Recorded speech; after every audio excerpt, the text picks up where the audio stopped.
Gloria al nombre de Jesús. Vamos a dar lectura a la palabra de Dios ahí en el libro de Jeremías, un verso que muchos de nosotros conocemos mucho. Amén. Jeremías 6:16. Amén. ¿Lo tenemos? Amén. Jeremías 6:16. Vamos a leerlo todos a una sola voz en ese nombre que es sobre todo nombre. ¿Y cuál es ese nombre? El nombre de Jesús. Amén. Dice así la palabra de Dios.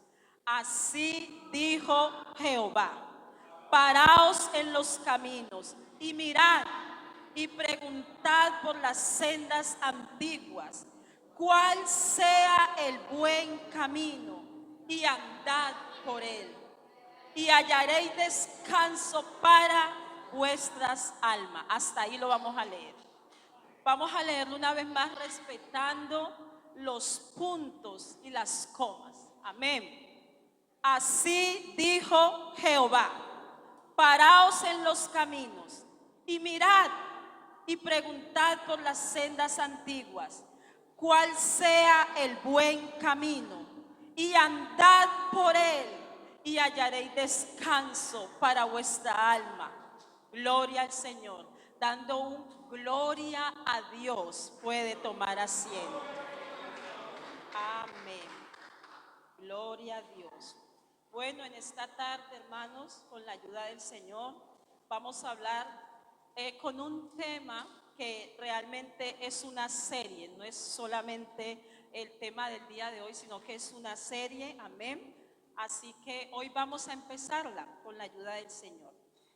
Y hemos leído este texto del libro de Jeremías que nos habla de pararnos.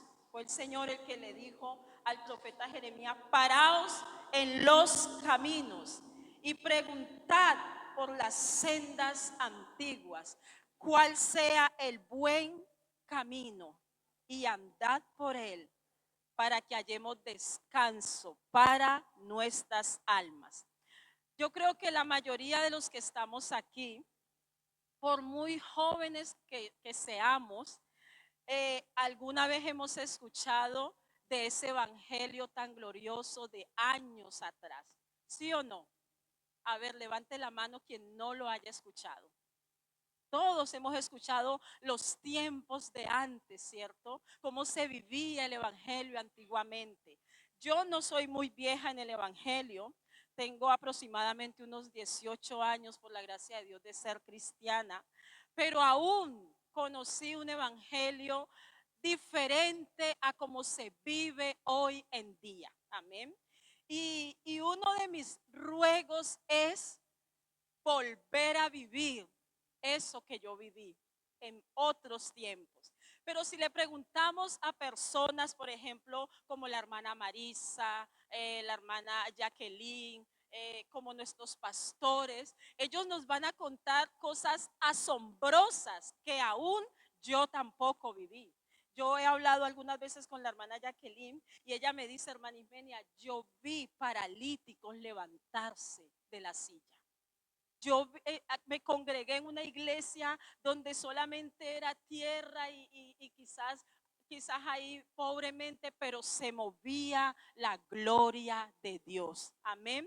Y podemos escuchar de varias personas que llevan quizás un poco más del caminar en el evangelio, decirnos cómo eran esos tiempos antiguos. Y yo no sé cuántos de los que estamos aquí anhelamos volver a vivir ese evangelio del que nos cuentan nuestros antepasados, o los que nos cuentan las personas que conocieron años antes de que nosotros llegáramos. ¿Cuántos desean vivirlo? Amén. Todos. Pues aquí la palabra de Dios nos hace un llamado. Y sobre todo en estos tiempos que estamos viviendo, donde para nadie es un secreto que Cristo viene pronto. Nadie puede decir que el Señor no está a las puertas para levantar su iglesia. Yo me quedé sorprendida y le he contado a algunos hermanos, y esto es un paréntesis que se me viene ahorita. Y hace como unas 2 semanas mi sobrino de 13 años, Braylen, tuvo 2 sueños. Y a mí me sorprendieron esos sueños. Y él me decía que se levantó asustado y me decía, tía, el primer sueño era que yo veía el cielo y veía 2 puertas. Y esas 2 puertas estaban a punto de cerrarse. Y había una luz y una voz que me decía, arrepiéntete porque Cristo viene pronto. Y dice que él se despertó asustado. Y cuando volvió y se durmió, tuvo otro sueño. Y el sueño era que él veía el mundo en caos, la gente corriendo de aquí para allá. Y usted sabe lo que la Biblia dice, que nuestros jóvenes soñarán sueños. El Señor está hablando de una manera y de otra que Él viene pronto. Y deberíamos nosotros de anhelar su venida. Deberíamos nosotros de decir, como dice la palabra de Dios, sí, Señor, ven. Pero eso no pasa hoy en día. Si a nosotros nos dicen, ¿quieres que Cristo venga ya? Muchos de nosotros diríamos, no, todavía no. ¿Por qué? Porque no nos sentimos con la santidad suficiente para que el Señor también nos levante a nosotros. Porque sentimos que no estamos viviendo conforme a lo que la palabra de Dios nos enseña. Pero el Señor va a venir. Él va a venir. Y Él viene por una iglesia. Y esa iglesia somos cada uno de nosotros. Él no quiere que nadie perezca. Él quiere que todos un día estemos allá en su presencia. Él no ha llamado a nadie para que se quede a mitad del camino. Ese no es el plan de nuestro Dios. Él es un Dios que cumple promesas. Y Él dijo que Él venía a levantar una iglesia. Y usted y yo somos parte de la iglesia que Cristo viene a levantar. Pero no podemos quedarnos como estamos. Necesitamos, como nos está diciendo este texto, pararnos en los caminos y preguntar por las sendas antiguas. ¿Sabe por qué? Estamos viviendo la era de la mayor tecnología. Oh, Dios mío, cuántas cosas podemos ver hoy en día. Pero ¿sabe qué nos dice la palabra de Dios? Que Él es el mismo de ayer, de hoy y por los siglos de los siglos. Tenemos un Dios que no cambia. Tenemos un Dios que es el mismo del principio y es el mismo por los siglos de los siglos. Y Él es un Dios santo y Él demanda de nosotros santidad. La decisión, el volverse al camino del Señor es una decisión voluntaria de que cada persona toma de las conductas contrarias a la palabra de Dios. Eso es voluntario, yo lo decido. Y es regresar a los caminos, es regresar a los mandamientos y es regresar a la palabra de Dios. Es volver a empezar una relación con Dios, donde la intimidad con Él sea lo primordial. Yo, por la gracia de Dios, hermanos, yo he vivido experiencias sobrenaturales con el Señor. Y yo deseo que eso no haya sido cosa del pasado. Yo deseo que esas experiencias las pueda volver a vivir. Pero no podemos negar que en este tiempo nos está costando a todos o a la mayoría vivir cosas sobrenaturales con el Señor. Y eso tiene muchas razones. Y una de ellas es la cantidad de ocupaciones y cosas que tenemos en nuestra cabeza. Debemos de anhelar volver, dirían por ahí ahora tecnológicamente, reiniciar, volver a empezar una relación íntima con el Señor, donde nosotros mantengamos una vida de oración ferviente y la palabra de Dios constantemente en nuestras mentes y que la obedezcamos día a día.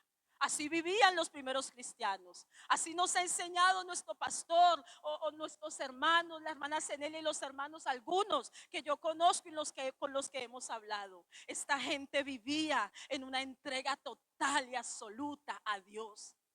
Nosotros también debemos de volver a eso. Necesitamos entender por qué el Señor habla en el libro de Jeremías de paraos en los caminos. El libro de Jeremías es un libro duro, fuerte. Hay bastantes juicios en este libro. Dios habla de una manera dura a su pueblo, pero a la misma vez podemos encontrar textos que el Señor quiere que el pueblo los lleve al arrepentimiento. Pero el pueblo desafortunadamente no entendía. Así que para que comprendamos el texto que hemos leído, es necesario que estudiemos el trasfondo histórico del pueblo de Israel, el trasfondo religioso en el que se desarrollaba esta historia, en la que Jeremías escribe este texto, ya que encontramos un llamamiento de parte de Dios al pueblo a que se detengan. ¿Cuáles eran sus ocupaciones? ¿Cuáles eran esos afanes? Que el Señor le dice, paraos, porque usted solamente le dice a alguien que está corriendo que se detenga. Y él dice, paraos. Y no le dice en el camino, en los caminos. Parece que había muchos por donde ellos estaban yendo, cada uno como quería. Vamos a ver qué fue lo que sucedió. Porque Dios constantemente llamó a Israel al arrepentimiento para que no tuvieran las consecuencias terribles de lo que era la desobediencia y el pecado.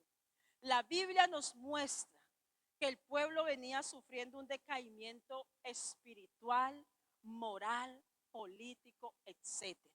Usted estudia el libro de Jeremías, el pueblo tenía una decadencia en todas las áreas. Pero, ¿por qué? ¿Qué les llevó a esta condición de pecado? Si cuando el Señor saca a Israel de Egipto, el propósito de él es que sean una nación santa, un pueblo de reyes y sacerdotes para Dios, donde Dios promete una cantidad de bendiciones para ellos. Pero ahora vemos a un Dios que está diciendo una cantidad de juicios si ellos no se vuelven a él. La decadencia del pueblo de Israel empieza a finales del reinado de Salomón, cuando éste empezó a establecer lugares de culto para dioses paganos, con el fin de complacer a las mujeres con las cuales él se había casado. Salomón fue el hijo del rey David, y después del rey David fue Salomón quien empezó a reinar. Salomón, conocido como el hombre más sabio que se pueda conocer en la tierra, fue advertido por Dios de no unirse a mujeres que sirvieran a otros dioses. No en una ocasión, sino en dos ocasiones. Sin embargo, Salomón es el hombre que la Biblia relata que más mujeres tuvo. 700 concubinas y 300 esposas. Y todas estas servían a dioses paganos. Todas ellas servían a otros dioses que no era el Dios Todopoderoso. Ahí en el libro de Primero de Reyes 11, el verso 1 y 2 nos dice, pero el rey Salomón amó, además de la hija de Faraón, a muchas mujeres extranjeras, a las de Moab, a las de Amón, a las de Edom, a las de Sidón y a las Eteas. Gentes de las cuales Jehová había dicho a los hijos de Israel, no os llegaréis a ellas, ni ellas se llegarán a vosotros, porque ciertamente harán inclinar vuestros corazones tras sus dioses. Pero a estas se juntó Salomón con amor. El rey Salomón, el hombre más sabio del mundo. Por eso nosotros tenemos que tener mucho cuidado con hacernos sabios en nuestra propia opinión. Porque vemos en el transcurso de la Biblia que hombres, ángeles, fueron engañados por las mentiras y las artimañas de Satanás y lograron desviar a hombres que tenían un propósito perfecto en el plan de Dios. Esta desobediencia de Salomón enoja a Dios y el Señor decide quitar el reino a los descendientes de Salomón. Recordemos que el reino se pasaba de descendencia a descendencia. Y Dios toma la decisión de quitar el reino a los descendientes de Salomón. Pero por amor a David decide dejarle la tribu de Judá y la tribu de Benjamín. La tribu de Judá le pertenecía a Dios. Y el Señor le dice, pero les daré una tribu. Y unió la tribu de Benjamín a la tribu de Judá. Aquí es donde el pueblo de Israel se parte en dos reinos. Eso lo encontramos en Primero de Reyes 11, 11 y 12. Y dijo Jehová a Salomón, por cuanto ha habido esto en ti, y no has guardado mi pacto y mis estatutos que yo te mandé, romperé de ti el reino y lo entregaré a tu siervo. Sin embargo, no lo haré en tus días. Por amor de David tu padre, lo romperé de la mano de tu hijo. Pero no romperé todo el reino, sino que daré una tribu a tu hijo, por amor a David mi siervo, y por amor a Jerusalén, la cual yo he elegido. Las consecuencias de Salomón no solamente fueron estas, porque lo más triste fue lo que vino después. Dios quería llamar la atención del pueblo para que se volvieran a Él. El Señor nunca busca con una corrección acabar con nosotros. No, al contrario, lo que Él busca es que nosotros nos volvamos a Él. Pero tristemente para el pueblo de Israel, las consecuencias del pecado de Salomón fueron terribles. Pero como les digo, no por la reprensión de Dios o lo que el Señor tomó en ese momento de partir el reino. Porque lo que Dios buscaba era el arrepentimiento de ellos. Lo que Dios buscaba es que ellos vieran que Él había corregido a Salomón. Y no importaba su posición, así mismo lo iba a hacer con todos. Pero ellos no entendieron. Dios nunca nos va a llamar a disciplina para acabar con nosotros. La Biblia dice ahí en Hebreos 12:11, es verdad que ninguna disciplina al presente parece ser causa de gozo, sino de tristeza. A nadie le gusta que lo corrijan, a nadie le gusta que le castiguen. Y no parece ser un signo de alegría, pero después da fruto apacible de justicia a los que en ella han sido ejercitados. La disciplina de Dios es para que nos levantemos, es para que nos volvamos a Él, es para que nos santifiquemos. Así que lo más grave no era la disciplina del Señor. Lo más grave de lo que hizo los actos de Salomón fue que lamentablemente se abrieron puertas por donde las nuevas generaciones cometerían peores pecados que los que Salomón hizo, haciendo que el pueblo de Israel cada vez se desviara más. Israel en el tiempo de David logró vivir en la adoración a Dios, porque David era un rey que sabía adorar a Dios. David fue un rey que condujo al pueblo a adorar a Dios como ningún otro. Pero cuando David muere y el reino le es entregado a Salomón, a pesar de toda la sabiduría que éste tuvo, desvió al pueblo e introdujo pecados que luego serían peores. El Señor cumple lo que le había dicho a Salomón. Y efectivamente en su tiempo el reino no se rompió. Pero en Primero de Reyes 11 del 26 al 39 nos enseña que el Señor entregó las tribus a otro hombre. Y dice así: también Jeroboam, hijo de Nabat, efrateo de Sereda, siervo de Salomón, cuya madre se llamaba Serúa, la cual era viuda, alzó su mano contra el rey. La causa por la cual éste alzó su mano contra el rey fue esta: Salomón, edificando a Milo, cerró el portillo de la ciudad de David su padre. Y hermanos, no hay tanto tiempo para explicar, seguramente quizás en otras ocasiones. Y este varón, Jeroboam, era valiente y esforzado.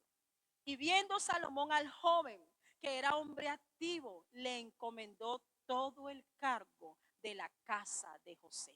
Aconteció pues en aquel tiempo que saliendo Jeroboam de Jerusalén, le encontró en el camino el profeta Ahías Silonita, y este estaba cubierto con una capa nueva, y estaban ellos dos solos en el campo. Y tomando Ahías la capa nueva que tenía sobre sí, la rompió en 12 pedazos. Y dijo a Jeroboam: toma para ti los 10 pedazos, Porque así dijo Jehová, Dios de Israel: he aquí que yo rompo el reino de la mano de Salomón, y a ti te daré 10 tribus. Él tendrá una tribu por amor a David mi siervo, y por amor a Jerusalén, ciudad que yo he elegido de todas las tribus de Israel. Por cuanto me han dejado y han adorado a Astoré, diosa de los sidonios. Mire a todo lo que condujo Salomón. A Quemos, dios de Moab, y a Moloc, dios de los hijos de Amón. Y no han andado en mis caminos para hacer lo recto delante de mis ojos, y mis estatutos y mis decretos, como hizo David su padre. Pero no quitaré del reino de sus manos, sino que lo retendré por rey todos los días de su vida, por amor a David mi siervo, al cual yo elegí, y quien guardó mis mandamientos y mis estatutos. Pero quitaré el reino de la mano de su hijo, y lo daré a ti, las 10 tribus. Aquí el Señor le están profetizando por medio de este hombre a Jeroboam que Dios le iba a entregar las 10 tribus. Y a su hijo, dice el 36, daré una tribu para que mi siervo David tenga lámpara todos los días delante de mí en Jerusalén, ciudad que yo me elegí para poner en ella mi nombre. El propósito de Dios era que el pueblo se volviera a él, pero ellos no lo hicieron así. Y lamentablemente no entendieron lo que Dios quería. Dice: yo pues te tomaré a ti y tú reinarás, le está diciendo a Jeroboam, en todas las cosas que deseare tu alma, y serás rey sobre Israel. Y si prestares oído a todas las cosas que te mandare. Siempre el Señor nos habla. Siempre, siempre. Y anduvieres en mis caminos, e hicieres lo recto delante de mis ojos, guardando mis estatutos y mis mandamientos, como hizo David mi siervo, yo estaré contigo y te edificaré casa firme como la edifiqué a David, y yo te entregaré a Israel. Qué poderoso, ¿no? Qué palabras tan tremendas. ¿A cuántos de nosotros nos gustaría que Dios nos dijera esas palabras? Él iba a estar con este hombre, él iba a estar con Jeroboam, él lo estaba llamando, pero el propósito era volver al pueblo hacia Dios.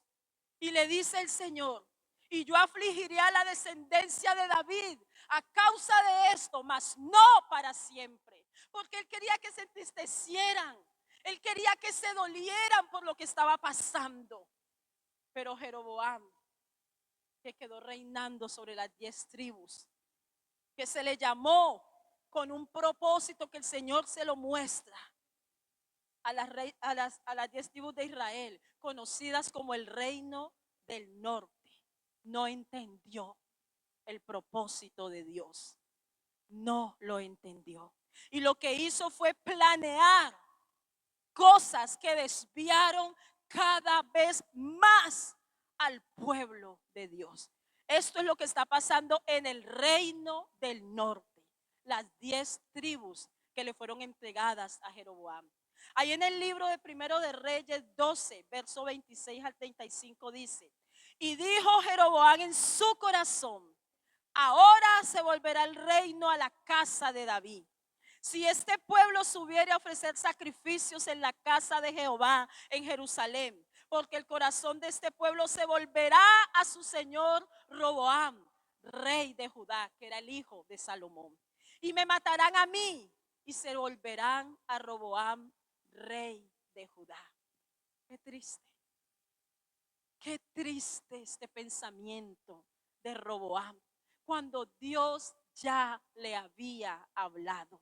El Señor había establecido años atrás que Jerusalén era el lugar donde Él iba a ser adorado. Y el pueblo debía de subir cada cierto tiempo a unas fiestas solemnes. Y Roboam sabe esto y quiere impedir que el pueblo vaya a Jerusalén a adorar a Dios. Y empieza a planear. El 28 dice: Y habiendo tenido consejo, hizo el rey 2 becerros de oro y dijo al pueblo: bastante habéis subido a Jerusalén. He aquí tus dioses, oh Israel, los cuales te hicieron subir de la tierra de Egipto. Y les presenta otros dioses.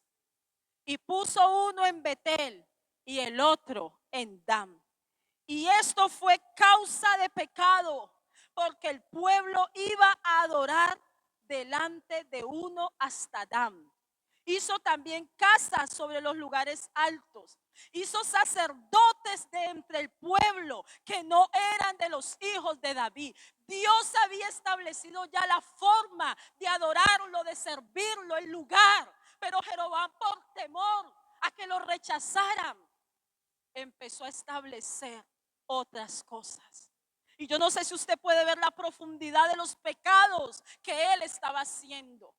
Pero no solamente les hizo unos becerros para que lo adoraran, no solamente lo puso en lugares estratégicos para que no subieran a Jerusalén, les levantó sacerdotes de los cuales Dios no había dicho, porque Dios había elegido a la tribu de Leví para que fueran sus sacerdotes. Entonces dice el 32, instituyó Jeroboam fiesta solemne en el mes octavo. Hasta las fiestas las instituyó cuando Dios ya las había establecido. A los 15 días del mes, conforme a la fiesta solemne que se celebraba en Judá. Y sacrificó sobre un altar. Así hizo en Betel, ofreciendo sacrificios a los becerros que había hecho. Ordenó también en Betel sacerdotes para los lugares altos que él había fabricado. No Dios, él. Pero él estaba haciendo esto, desviando cada vez más al pueblo de Israel. El 33 dice: sacrificó pues sobre el altar que él había hecho en Betel a los 15 días del mes octavo, el mes que él había inventado de su propio corazón.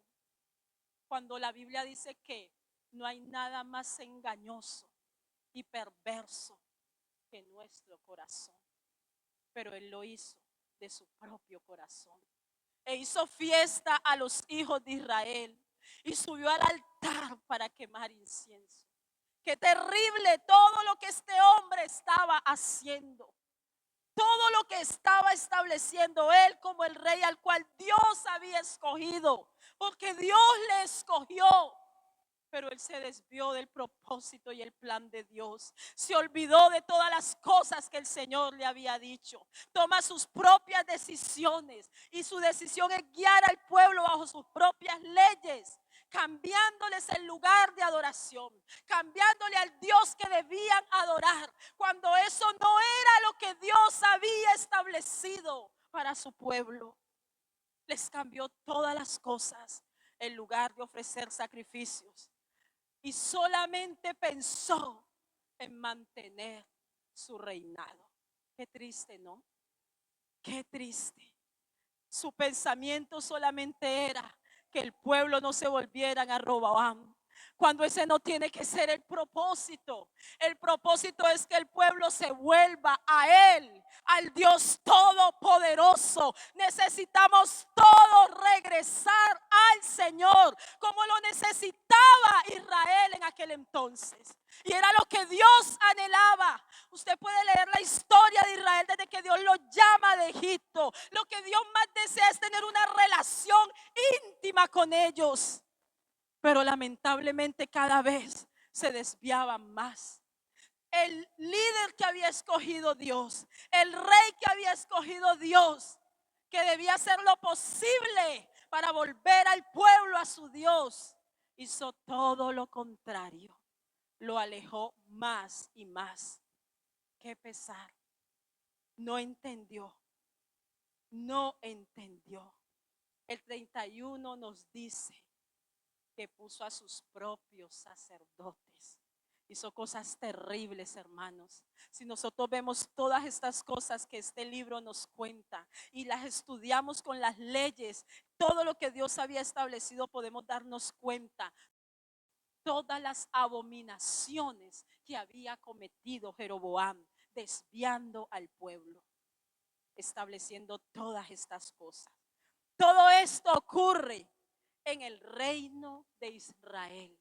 Aquel reino que gobernaba Jeroboam, las 10 tribus que Dios le había dado. Pero tenemos que preguntarnos también en esta tarde, ¿qué pasó con el reino de Judá?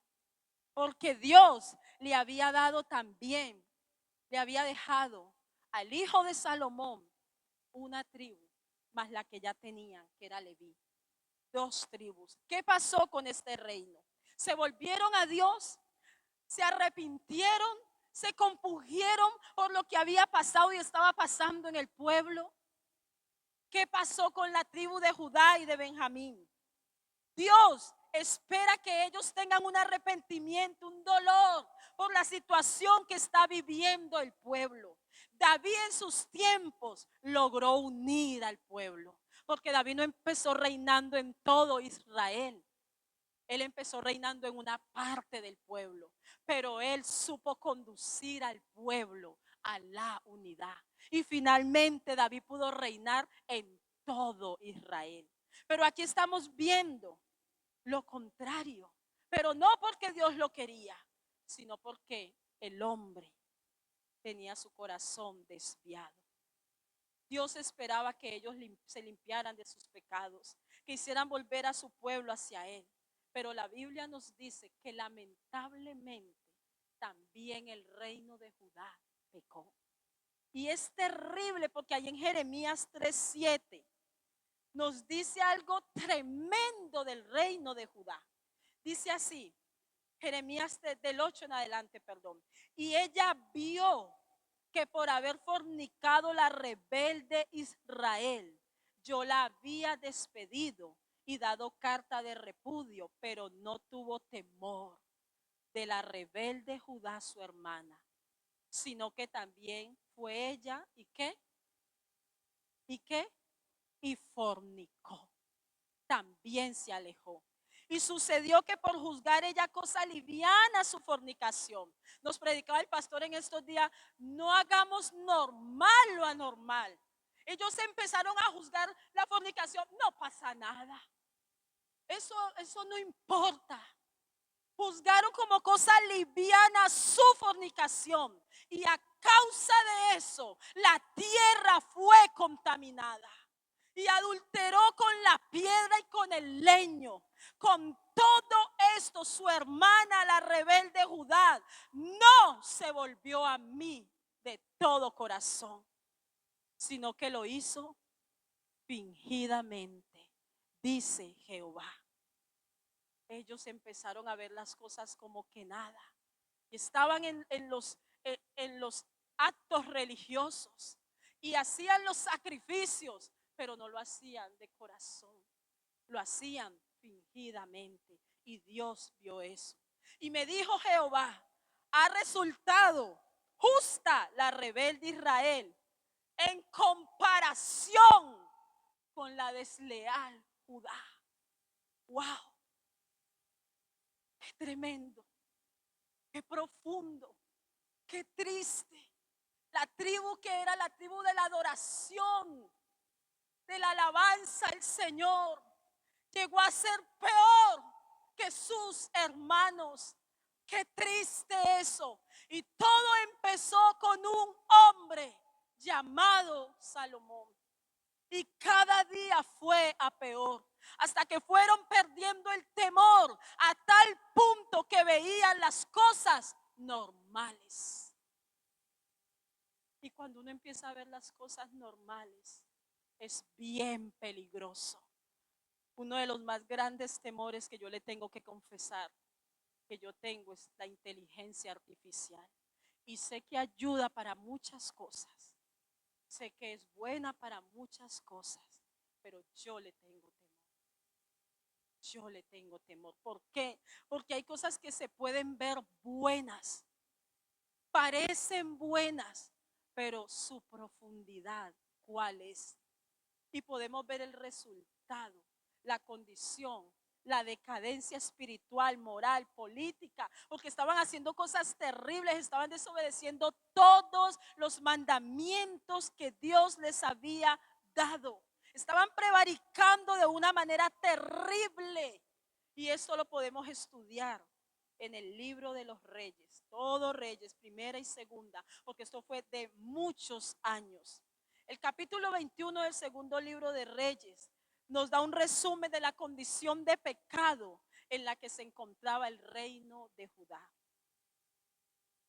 Usted lo puede leer en su casa. Yo no lo voy a leer por el tiempo, pero usted lo puede leer. Era una condición terrible, todas las cosas que ellos empezaron a hacer.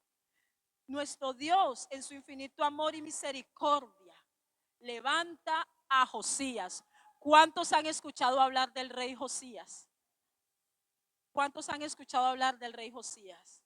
¿Con cuántos años empezó a reinar Josías? Con 8 años de edad. Es muy bonita esa historia.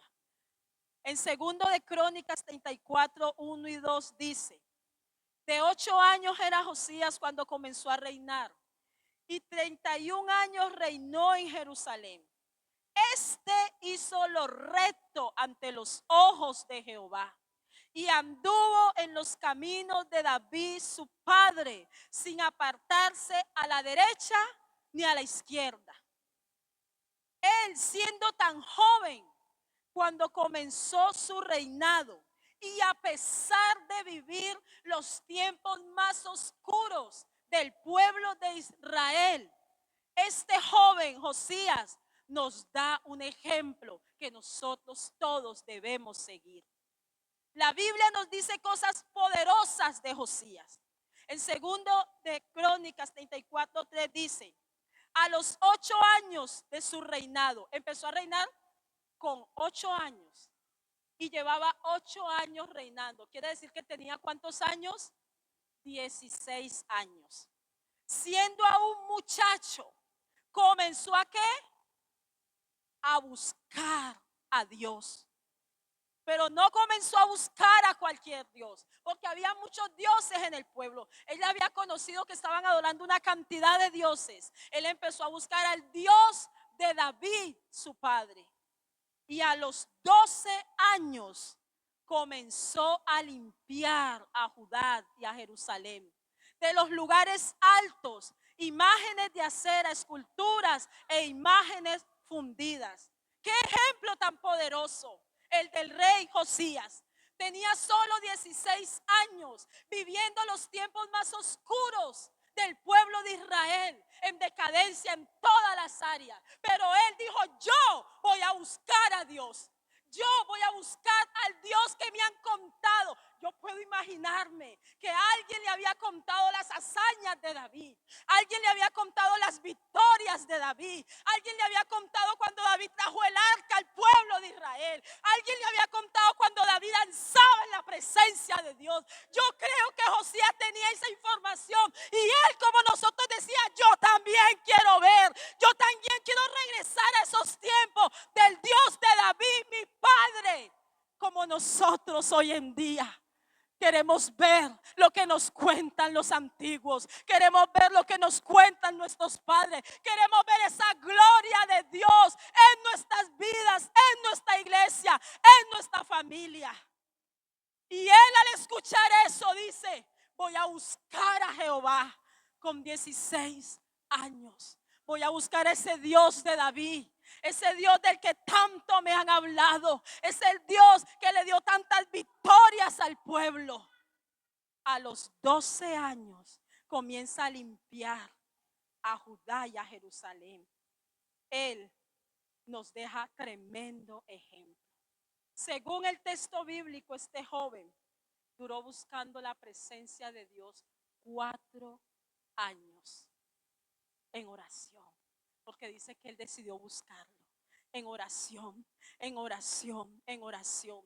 Y después de esto empezó a hacer lo que nosotros conocemos en la Biblia como las reformas de Josías. En segundo de Crónicas 34:4 dice: y derribaron delante de él los altares de los Baales, e hizo pedazos las imágenes del sol que estaban puestas encima. Despedazó también las imágenes de acera y las esculturas y estatuas fundidas, y las desmenuzó y esparció el polvo sobre los sepulcros de los que habían ofrecido sacrificio. Quemó además los huesos de los sacerdotes sobre sus altares y limpió a Judá y a Jerusalén. Lo mismo hizo en las ciudades de Manasés, Efraín, Simeón, hasta Neftalí, y en los lugares asolados alrededor.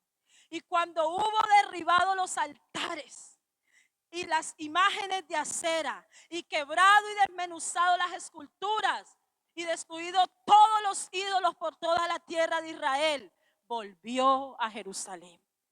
Le voy a pedir a los hermanos de alabanza que vayan pasando. Este muchacho empezó a buscar a Dios, y esa búsqueda de Dios lo hizo empezar a querer y a hacer limpieza. Los textos nos describen todo lo que él hizo después de haber buscado a Dios. Se tomó el tiempo de viajar por diferentes lugares para quebrar todas esas imágenes que se habían levantado. Josías en ese momento solo se estaba guiando por el conocimiento que tenía del Dios de David, su padre, porque le habían contado las historias, le habían contado las hazañas, y él, basado en aquel conocimiento, me imagino yo, él quiso buscar a Dios, y en esa búsqueda empezó a sentir la necesidad de derribar con todas esas cosas que se habían levantado. Pero aún quedaba mucho por hacer. Quedaban muchas cosas por hacer, tanto en el reino del norte como en el reino de Judá, porque aunque estaban separados, ellos eran una sola nación. Él, cuando decidió buscar a Dios, no conocía los juicios de Dios. Él solamente conocía las victorias que le habían contado, las victorias de su padre David, las victorias del pueblo de Israel cuando éste salió de Egipto. Pero Josías no conocía los juicios que vendrían a causa de la desobediencia. ¿Y por qué no los conocía? Porque el libro de la ley se había perdido en la casa de Jehová. El libro estaba perdido. Josías no había tenido la oportunidad de leer la ley de Moisés. Josías no había tenido la oportunidad de escuchar lo que había escrito en lo que hasta ese momento estaba en la palabra de Dios. El libro estaba perdido y nadie se preocupó de buscarlo. No se sabe con exactitud cuántos años duró Israel sin el libro de la ley. Nadie sabe. Josías no conocía nada de ese libro, pero Dios es bueno. Dios es bueno. Dios es bueno. El pueblo de Israel llevaba años conduciéndose sin el libro de la ley. Ellos solamente se conducían basados en los ritos religiosos que conocían de los que los estaban gobernando. Ellos solamente conocían lo que estaban viendo, porque se había dejado a un lado el libro de la ley. Cuando usted estúdielo por favor. Voy a quitar en esta hora una palabra que siempre nos decía el hermano Walter: no traguemos entero. Vaya a su casa y coja la palabra de Dios y escudriñela. Estamos viviendo tiempos peligrosos y necesitamos no tragar entero. Necesitamos escudriñar la palabra de Dios. Y es tremendo, hermanos, lo que la palabra de Dios nos enseña acerca de lo que estaba pasando, porque el pueblo se estaba conduciendo sin el libro de la ley. Ellos estaban lejos de la presencia de Dios, solamente basados en actos religiosos, pero actos religiosos a otros dioses. Si usted lee, como le estaba diciendo, usted va a estudiar cuando llegue a estudiar lo que pasó en el reino de Judá. En la propia casa del Señor habían levantado otros dioses. Habían hecho cosas terribles en la casa del Señor. Y estaban dentro de la casa de Dios adorando a otros dioses que no eran el Dios de Israel.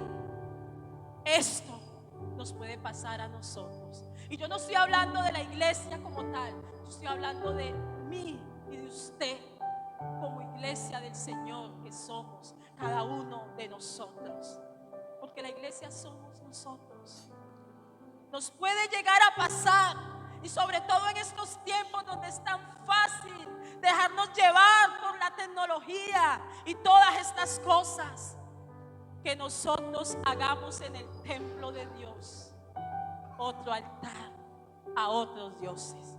Yo no sé si yo soy la única que lucho con el móvil, pero muchas veces cuando menos pienso estoy viendo y se va pasando el tiempo y hay una lucha y uno dice, pero ¿en qué momento he estado solamente mirando y se ha pasado media hora, una hora?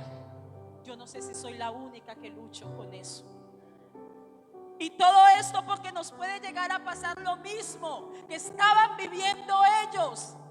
El libro se había perdido en la casa de Dios. ¿Cuántos de nosotros tenemos una Biblia y quizás hasta muchas en nuestra casa? Pero ¿cuándo la leemos? ¿Cuándo la escudriñamos? ¿Cuándo? Cada vez que venimos al culto. Yo misma he tenido que decirme a mí, voy a llevar la Biblia a la iglesia. Cuando esto antes era, usted veía a los hermanos, yo lo alcancé a ver, la Biblia y el himnario, no faltaba. Y era un orgullo ir por la calle con la Biblia. Pero hoy en día ya no se ve eso. Muchos de nosotros, incluyéndome a mí, como la tenemos en el móvil, ya no la traemos. Pero hay cosas que yo creo a las que debemos volver. ¿Realmente eso es lo que el Señor quiere para nosotros? No, Dios no quiere eso. Como les decía al principio, Él es el mismo de ayer, de hoy y por los siglos. Él no ha cambiado nada. Su palabra sigue siendo la misma. Y la necesitábamos ayer, pero también la necesitamos hoy. Necesitamos hoy más que nunca la palabra de Dios dentro de nosotros. Me impacta la reacción que tuvo el rey Josías. La palabra de Dios describe, él ya estaba haciendo reformas, él ya estaba haciendo cosas. Pero cuando le dicen que se ha encontrado el libro de la ley, mire lo que hizo el rey. Segundo de Reyes 22:8. Entonces dijo el sumo sacerdote Hilcías al escriba Safán: he hallado el libro de la ley en la casa de Jehová. E Hilcías dio el libro a Safán y lo leyó. Y el 10 dice: asimismo el escriba Safán declaró al rey diciendo: el sacerdote Hilcías me ha dado un libro. Y lo leyó Safán delante del rey. ¿Cuánto tiempo se habrá quedado allí? Porque la ley no es corta. Pero leyó el libro delante del rey. Y cuando el rey hubo oído las palabras del libro de la ley, rasgó sus vestidos. Y luego el rey dio orden al sacerdote Hilcías y a Hicán, hijo de Safán, a Abor, hijo de Micaías, al escriba Safán, y a Asías, siervos del rey, diciendo: id y preguntad a Jehová por mí y por el pueblo y por todo Judá acerca de las palabras de este libro que se ha hallado. Porque grande es la ira de Jehová que se ha encendido contra nosotros, por cuanto nuestros padres no escucharon las palabras de este libro para hacer conforme a todo lo que en él fue escrito. Segundo de Reyes 22:15 dice: mandaron y ellos fueron donde una profetisa, y ella les dijo: así ha dicho Jehová, el Dios de Israel, decida el varón que os envió a mí, a Josías. Así dijo Jehová: he aquí yo traigo sobre este lugar y sobre los que en él moran todo el mal que habla este libro que ha leído el rey de Judá. Por cuanto me dejaron a mí y quemaron incienso a sus dioses ajenos, provocando mi ira con toda la obra de sus manos, mi ira se ha encendido contra este lugar y no se apagará. Mas al rey de Judá, a Josías, al que os ha enviado para que preguntaseis a Jehová, diréis así: así ha dicho Jehová, el Dios de Israel, por cuanto oísteis las palabras del libro. Mire qué importante es escuchar esta palabra. Y tu corazón se enterneció y te humillaste delante de Jehová cuando oíste lo que yo he pronunciado contra este lugar y contra sus moradores, que vendrán a ser asolados y malditos, y rasgaste tus vestidos y lloraste en mi presencia. También yo te he oído, dice Jehová. Ese libro es de juicio. Y aunque Josías escuchó este juicio, no paró de hacer reformas. Él nos dice que Josías, en cuanto escuchó los juicios que vendrían por la desobediencia, porque entendía que el pueblo estaba desobedeciendo tristemente, y entendió que el pecado que habían cometido era grande. Vamos a ponernos sobre nuestros pies.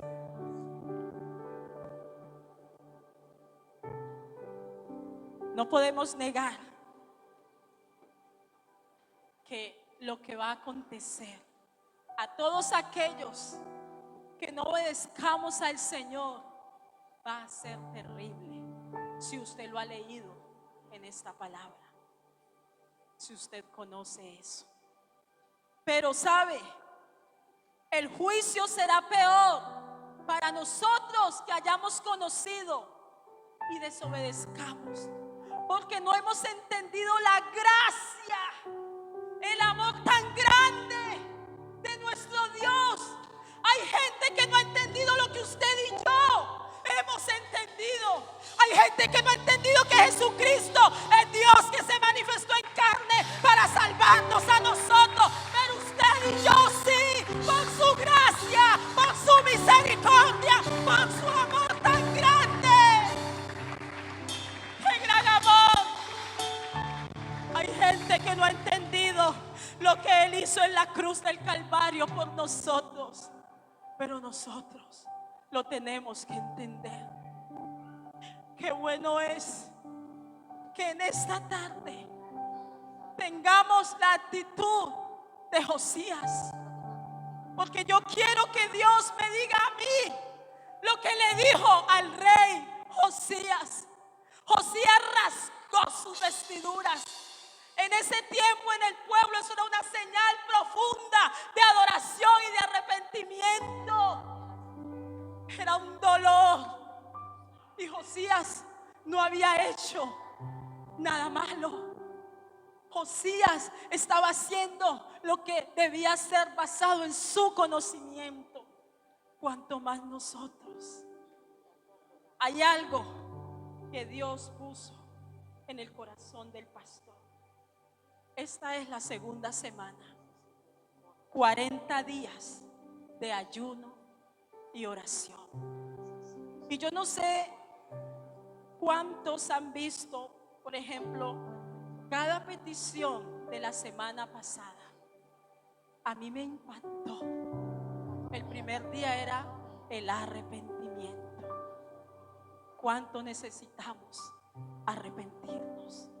Y yo creo que Dios puso eso en el corazón del varón de este lugar, porque Dios está haciendo un llamado a buscarlo a Él, a volvernos a Él. Él está haciendo un llamado urgente porque Cristo viene pronto y Él no quiere que ninguno de nosotros perezcamos, hermanos.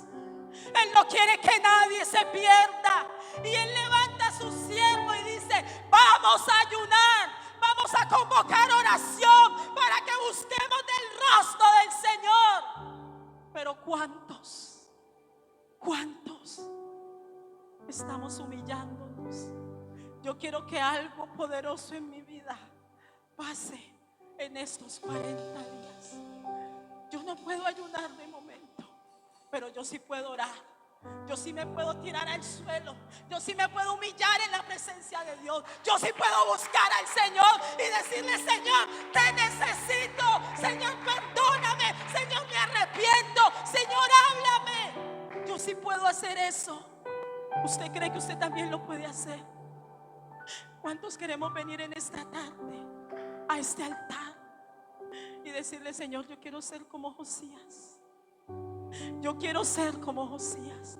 Y nuestros pastores, el pastor Néstor y su esposa, van a orar por todos nosotros, porque yo soy la primera necesitada.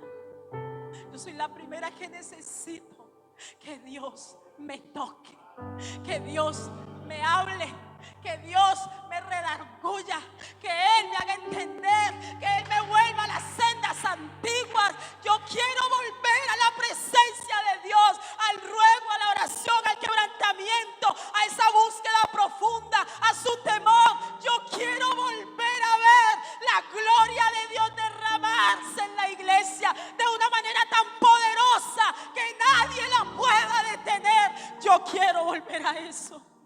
Yo quiero ver esas cosas que nos han contado. Y Él ha prometido una gloria postrera mayor que la primera. Y nuestro Dios cumple lo que promete. Lo que tenemos que hacer es buscarlo con todo nuestro corazón. Con todo nuestro corazón. Aleluya, aleluya.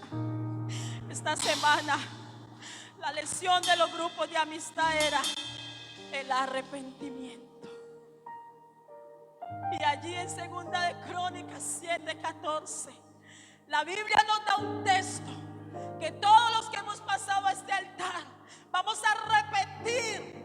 Usted lo va a escuchar allí donde está y usted lo va a repetir en su mente, porque necesitamos que Dios nos dé un verdadero arrepentimiento. Yo lo necesito. Yo no quiero ser como Judá, que vio las cosas livianas, que empezó a ver las cosas así, como que nada estaba pasando. No, yo no quiero ser así. Yo quiero ver las cosas como Dios quiere que yo las vea.